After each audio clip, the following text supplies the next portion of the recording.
Well, welcome to Rolf Hitzer behind the for sale sign.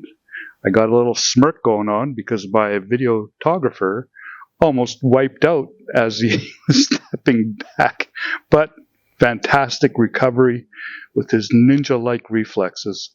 So, welcome to Rolf Hitzer behind the for sale sign. Today I want to talk about top 5 tips when buying a house, things that you should look out for when you're on the exterior of a home. So, these are little things, again, that make a big impact to you financially if you're not paying attention to the house. So first and foremost, when looking at a house and you pull up to the house, check your surroundings. Here's the house that you want to see. What's to the right of the house? What's to the left of the house? What's behind you? Is there anything that could influence the home you're looking at from, I'm going to say, negativity surrounding the house? And I'll use a couple of examples of what that means. Is if, let's say, you're walking into the yard, you're walking up to the house that you're interested in, and here's this big dog barking relentlessly. Well, great for home security, but is that dog out there at 2 a.m. barking? Is that why the homeowner is selling? Because they're fed up with the dog barking through the night, or the dog barking for hours because the homeowner went away? So just little things to pay attention to, and if those things bother you, well, you know to keep looking. Another example of surroundings that may impact your home is the house next door unkempt. Is it like a junkyard full of just stuff laying all over the place? Do you want to see that every day if you happen to live there? So just take a moment, check your surroundings. And I can tell you, one of the things that we do when we put a house up for sale is we kind of take that moment to pause and see what influences this house if I put it up for sale. Will there be things that'll turn off a home buyer? So pay attention.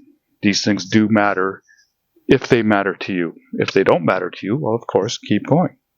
Might be the right house. Second thing to kind of pay attention, and this falls into your surroundings. Is there in your backyard a condo or apartment building directly looking into your backyard 24/7?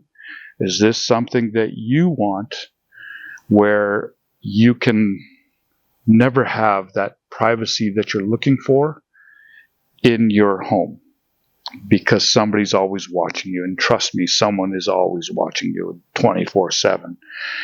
And the same applies for the front yard. If all of a sudden, you're looking across the street to an apartment building / condo building, every time you're in the front, somebody's going to be watching you.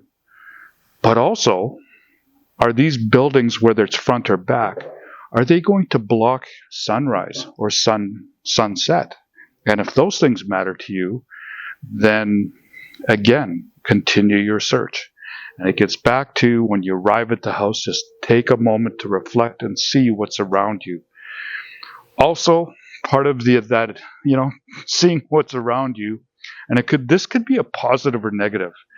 Community club. If you're backing onto or fronting onto a community club, there's usually a lot of activities going on all week long, on the weekends. And do you want that type of activity around your house? And I'll do an outtake of things that I've encountered putting a house up for sale where the homeowner says, yeah, I'm done. I'm done with at 2 a.m, bunch of young guys just standing around having beers in the field, smoking weed, and just being loud. I don't care that they do those things, but unfortunately they don't do them quietly. And so that's what comes with having a community club either in front of you or behind you, or a 7-Eleven, just to pick like another thing. Things to pay attention to your surroundings when you're looking at a house. Busy street. Do you want the constant traffic when you're looking at that house on a busy street? Do you want the noise pollution? I'm going to share a true story. When I bought my very first house, I was very young. And, affordability came into play. And I didn't live there very long, but I'll never forget this moment where I'm sitting in my bedroom that's facing the bus stop. But it's super early in the morning.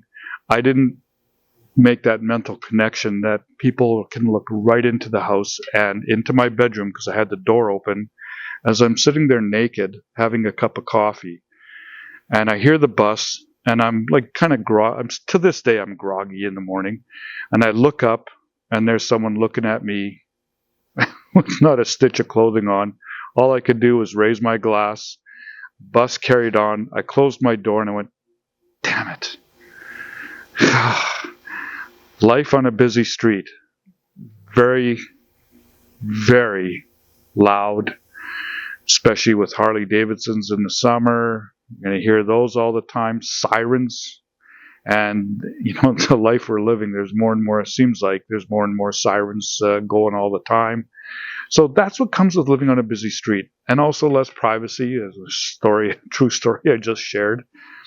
And think about that when you're in your house searches. Do you really, really want to live in a busy street? And the final one for me on that is if you have young children. And I don't know what you were like as a kid, but I know there's times I ran across that street without looking left or right. And when you're on a busy street, there's no forgiveness. That could be the very last time your child crosses the street. If that car coming can't stop in time with the child just running out. So these are things that you should think of, at least I do, because I lived on a busy street, so it helps I have a greater understanding of what comes with that. And then finally, oddly, and I love trees, they give life by virtue of oxygen. But when trees are near your foundation, they can wreak havoc on your foundation. And so, first and foremost, if it's a really mature tree, you have to really pay attention. Has the foundation been compromised by the roots of the tree? And so, take the time again to make sure that you check your foundation.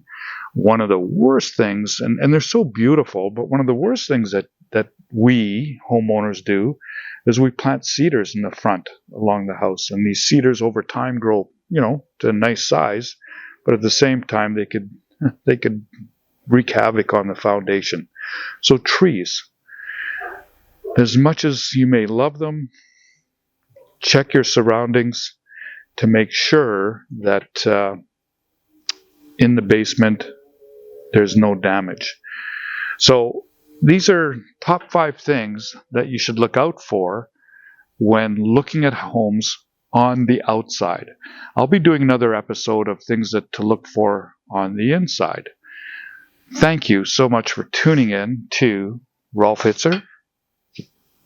That's me, by the way. Behind the for sale sign. Have sign, will travel. Thank you.